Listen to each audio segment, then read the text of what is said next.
We're going to hear from someone who's been at the center of this revolution. Right? He's an author, speaker, provocateur, and a thought leader. Jonathan is one of these quite rare speakers whose talks on stage really are only a tiny, tiny fraction of his ability. Here to help us transform how we see the future. The greatest pleasure in introducing to stage Jonathan MacDonald. I've been labelled a futurist. The truth is I'm actually a nowist. I travel the world and I enable people to understand what's happening and what to do about it. That's what I do. I'm in the business of thought expansion. The business of thought expansion isn't necessarily around motivation. The business of thought expansion is enabling people to unlock the way that they normally think about things, and that's why I'm absolutely honoured to be here today. The change in the next 10 years will feel like the change in the last 50. Today is the slowest pace of change we'll ever experience. The reality is that change is the enemy of the competent. Our embracing of change matters. The fastest supercar in the world is 3D printed. It costs $1,500 and it's faster than a Formula 1 car. Good thing is that success isn't size dependent. It's response dependent.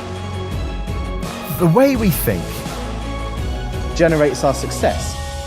In the same way as eating fast food, bad in, bad out, in terms of thinking and destiny, bad in, bad out. Our ability to innovate is directly proportional to our ability to elevate. Harley-Davidson aren't in the business of motorcycles, they're in the business of freedom for middle-aged men like me.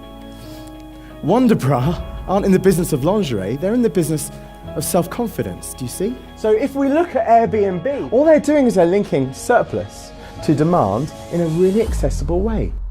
I played a modest hand with launching eBay, the strategy for Amazon's launch. I've been helping L'Oreal. I do a lot of stuff with Elon at the moment. The reality is, these are elevated people. They are not thinking that they're just creating cars.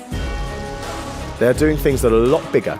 You cannot compete with that type of elevation. These smartphones that we have the same computing power as the whole of NASA in 1969. Liftoff. We have a liftoff.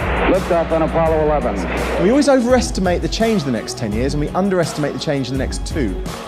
Nothing I've said is futuristic. I'm a nowist. Why is it that all of the innovations that destroy markets don't come from the people in the markets with the skill sets to do so?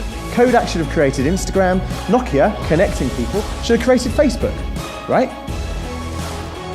But we didn't. Have you got the will to succeed?